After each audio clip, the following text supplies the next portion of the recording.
Hi students, CMOS classes. Application of integration la ஒரு semicircular plate ஓட hydrostatic pressure என்னன்றதை இங்க நம்ம பார்ப்போம். Calculate the fluid force on one side of a semicircular plate of radius 5 feet that rests vertically on its diameter at the bottom of a pool filled with water to a depth of 6 feet. என்ன கொடுத்துருக்குறாங்கன்னா ஒரு 6 feet,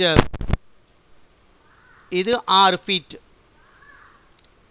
இந்த 6 feet தண்ணியில் இருக்கிற ஒரு குளத்தில் 5 feet ரேடியஸாக இருக்கிற ஒரு semi circular பிளேட்டை அதோட பாட்டத்தில் இந்த டயாமீட்டர் வந்து இருக்கிற மாதிரி வெர்டிக்கலாக வச்சுருக்காங்க.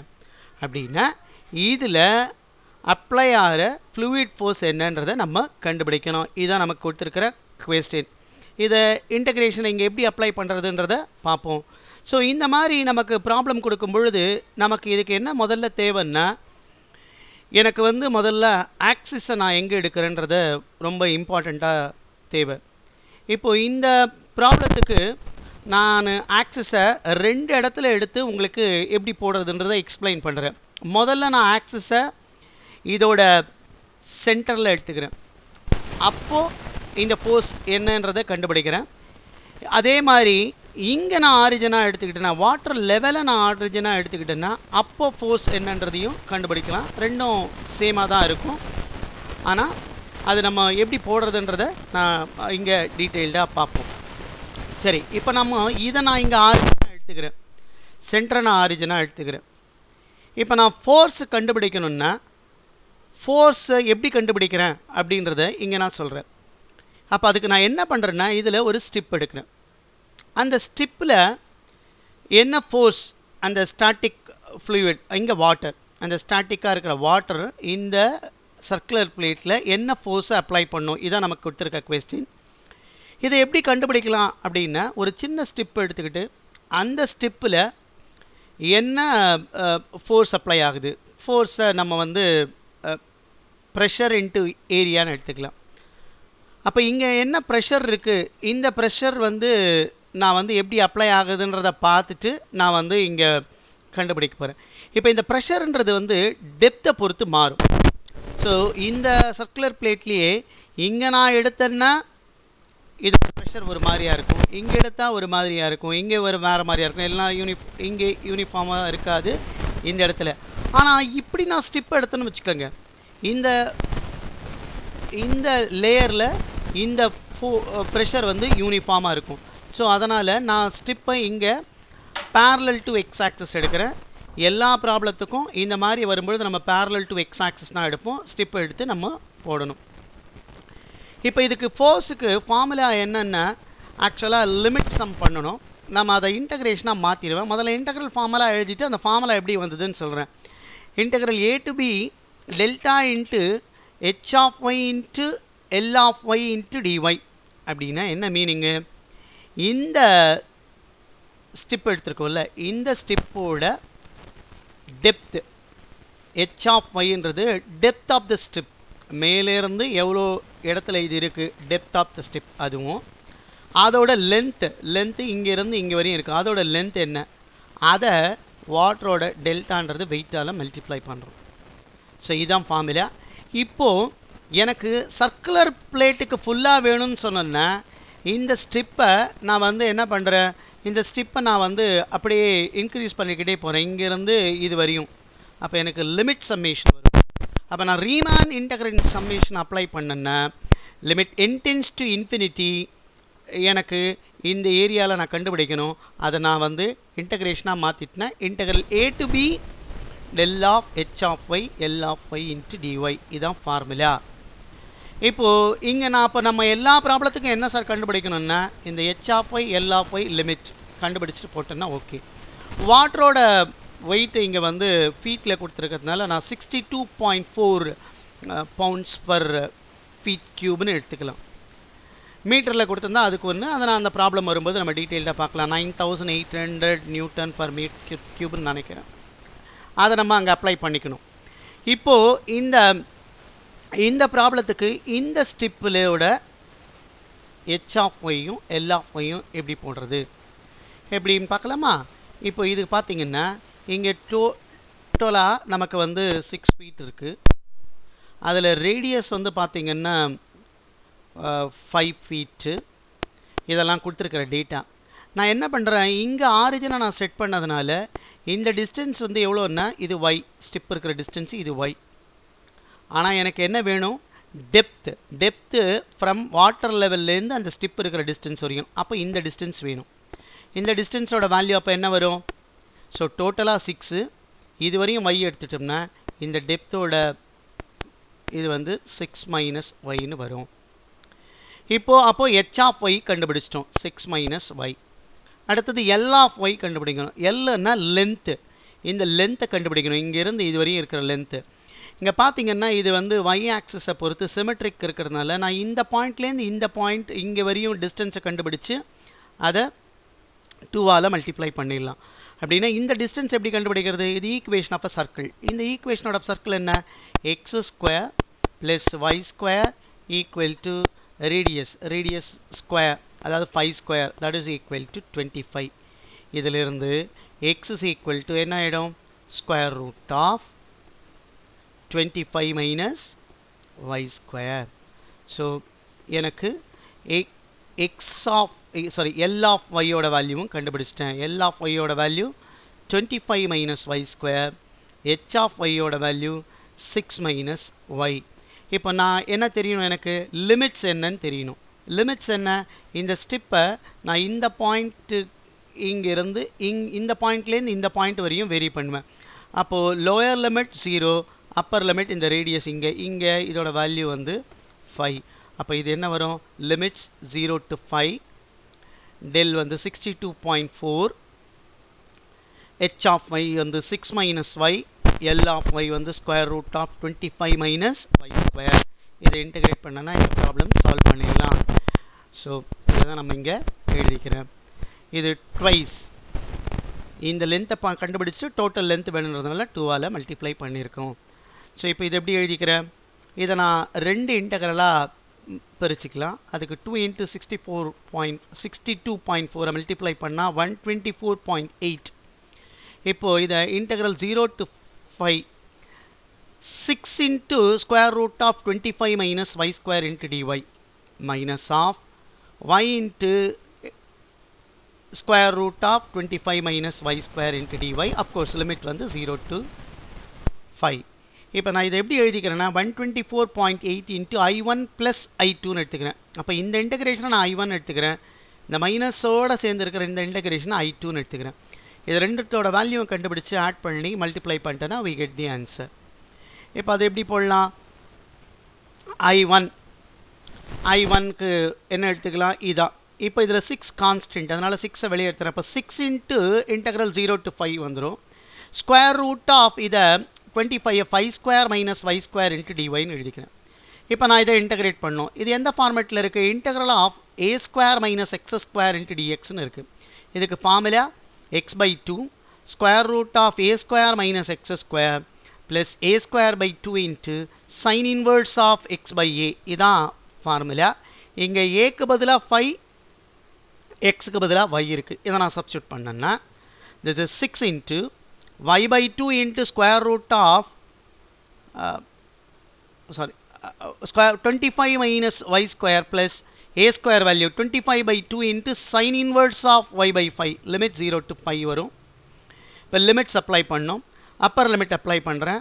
So 5/2 into square root of 25 minus 25 plus 25/2 into sin inverse of 5/5 வரும் மைனஸ் லோயர் லிமிட். எக்ஸுக்கு பதிலாக 0 அப்ளை பண்ணால் ஒய்க்கு பதிலாக 0 அப்ளை பண்ணால் இங்கே 0 into anything 0 ஆகிடும். So 0 plus 25/2 into sin inverse of 0. இப்போ இதோட வேல்யூ என்ன வரும்? இது 0 ஆகிடும்.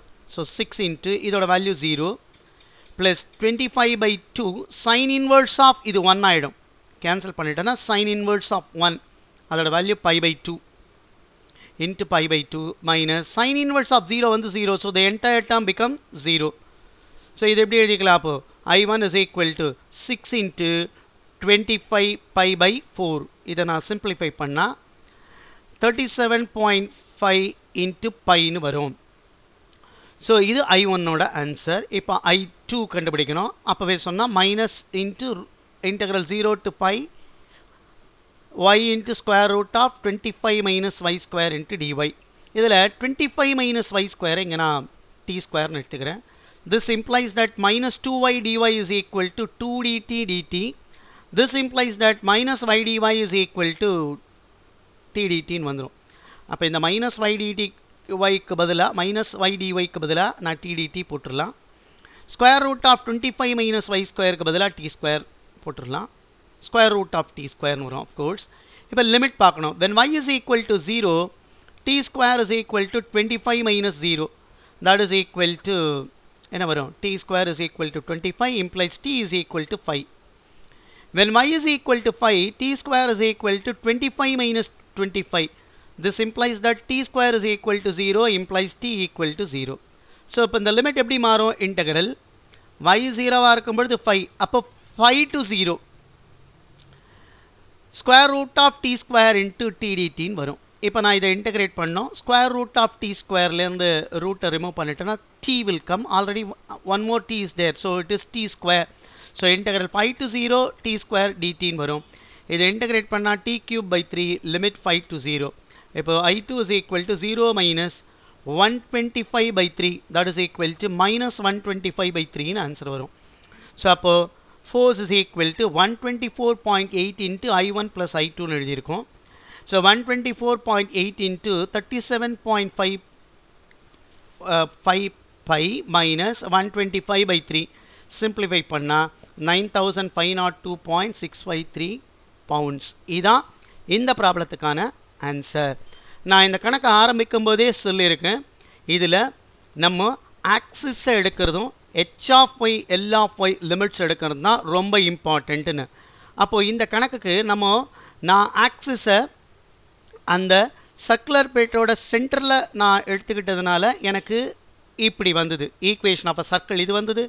ஹெச் ஆஃப் ஒய் நம்ம இப்படி கண்டுபிடிச்சோம். So L of y twice 2 into 25 minus y ஸ்கொயர்னு வந்தது. இது ஃபார்முலா நம்ம சிம்பிளிஃபை பண்ணால் இதான் வந்தது. இதை நம்ம டீட்டெயில்டாக இப்போ பார்த்துட்டோம். இப்போ இதே கணக்கை நான் வாட்டர் லெவலில் ஆக்சஸ் எடுத்துட்டேன்னா இந்த ஈக்குவேஷன்ஸ் எப்படி வரும், அப்போ இன்டகிரேஷன்ஸ் என்ன இருக்கும், அதோட ஆன்சர் எப்படி இருக்கும் அப்படின்றத இங்கே பார்ப்போம். இப்போது நான் வாட்டர் லெவலில் இதோட சர்ஃபேஸை எடுக்கிறேன். வாட்டர் லெவலில் நான் எடுத்துட்டேன்னா இங்கே ஆரிஜினை இங்கே எடுக்கிறேன், சர்ஃபேஸில் எடுக்கிறேன். மீனிங் இந்த இடத்துல நான் என்னுடைய ஆரிஜின் எடுக்கிறேன். ஸோ இது y, இது x axis and this is y axis. இப்போது நான் என்ன கண்டுபிடிக்கணும், எனக்கு என்னென்னலாம் தெரியணும்.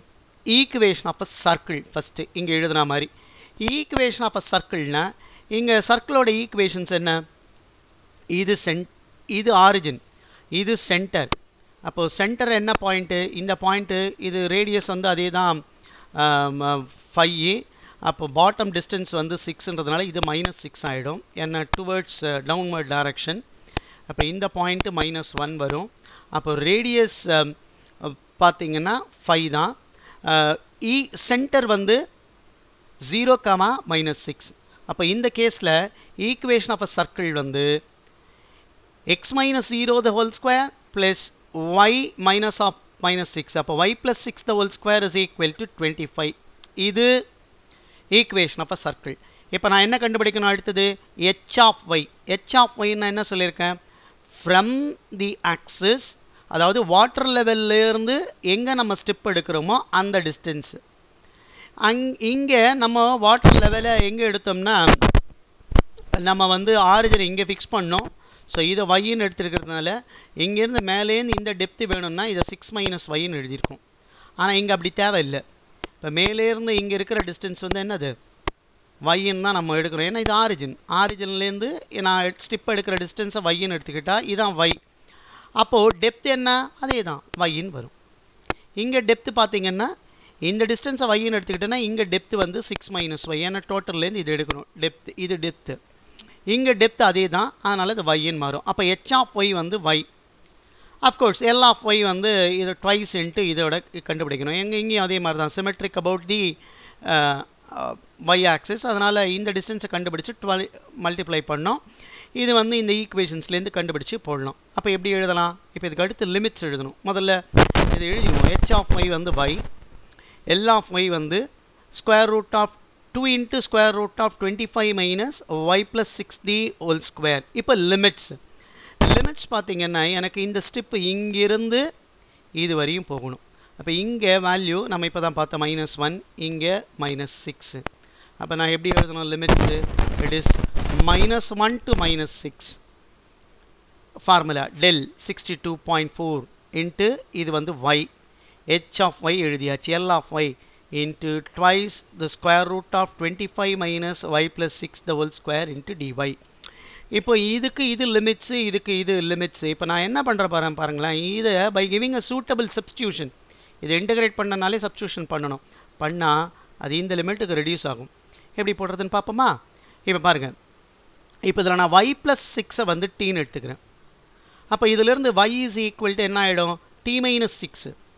அப்போ dy is equal to dt. இப்போ எனக்கு லிமிட்ஸ் அப்ளை பண்ணோம். when y is equal to -6 போட்டால் t ஓட வேல்யூ 0. அண்ட் when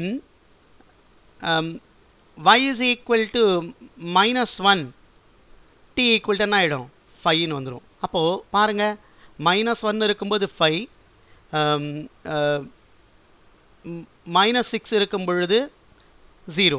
அப்போ இந்த இன்டகிரேஷன் எப்படி மாறும்? இன்டகரல் 5 to 0 62.4 yக்கு பதிலாக நான் என்ன எழுதிக்கலாம்? t minus 6 into 2 into square root of 25 minus t square into dt. இப்போ இதை ஃபர்தராக எப்படி பண்ணலான்னு பாருங்கள். இப்போ நான் என்ன பண்ணுறேன்னா, இதில் நான் மைனஸ் சைனை வெளியெடுக்கிறேன். எங்கே? இந்த இதுலேருந்து t minus 6லேருந்து மைனஸ் சைனை வெளியெடுக்கிறேன். அப்போ -5 to 0ன்னு இருக்கும். நமக்கு இன்டகிரேஷனில் ஒரு ப்ராப்பர்ட்டி இருக்குது. என்ன ப்ராப்பர்ட்டி? லிமிட்ஸை நான் இன்டர்சேஞ்ச் பண்ணேன்னா அந்த இன்டகிரேஷனை மைனஸ் சைனால் மல்டிப்ளை பண்ணலாம். அப்போது இந்த லிமிட்ஸை நான் இன்டர்சேஞ்ச் பண்ணுறேன். அப்போ மைனஸ் சைனால் மல்டிப்ளை பண்ணணும். மல்டிப்ளை பண்ணால் 62.4 இது 6 minus tன்னு வந்துடும். இப்போது இந்த இன்டகிரேஷனை 62.4 இதை மைனஸால் மல்டிப்ளை பண்ணால் 6 minus t into 2 into square root of 25 minus t square into dt. பாருங்கள், இங்கே yயில் இருக்கிற function same limit same function, இங்கே tயில் இருக்கிற function same limit same function. அப்போ இதுக்கு என்ன ஆன்சர் போட்டோமோ அதே ஆன்சர் தான் இதுக்கு வரும். ஸோ அப்போ இந்த ப்ராப்ளத்தை பொறுத்த வரையும் எந்த இடத்துல நம்ம ஆக்சஸை சூஸ் பண்ணுறன்றது முக்கியம் இல்லை. ஆனால் நான் அப்படி சூஸ் பண்ணும் பொழுது அதுக்கான h of yயும் L of yயும் லிமிட்ஸையும் கரெக்டாக எடுத்துக்கிட்டோம்னா ப்ராப்ளத்தை சால்வ் பண்ணிடலாம். சார் இதுக்கு இங்கே மட்டும்தான் அப்ளை பண்ண முடியுமா? வேறு இடத்துல நான் ஆரிஜின் எடுக்கலான்னா எடுத்துக்கலாம். நான் இங்கே ஆரிஜின் எடுத்தாலும் என்னால் போட முடியும், இல்லை நீங்கள் வேறு எங்கே எடுத்தீங்கனாலும் போட முடியும், provided if I must right h of yயும் L of yயும் கரெக்டாக எழுதி லிமிட்ஸ் எழுதுனா பண்ண முடியும். இதுதான் இந்த ப்ராப்ளத்துக்கான ஆன்சர். நான் இதை 2 மெத்தட்லையும் எப்படி போடுறதுன்னு சொல்லி கொடுத்துட்டேன். 2 மெத்தட்னா ஆக்சிஸை எடுக்கிறது. இதே மாதிரி மற்ற ப்ராப்ளத்தையும் நம்ம ஒன்று ஒன்றா டிஸ்கஸ் பண்ணுவோம். அதுக்கு சேனலை சப்ஸ்கிரைப் பண்ணி வாட்ச் பண்ணுங்கள். தேங்க்யூ.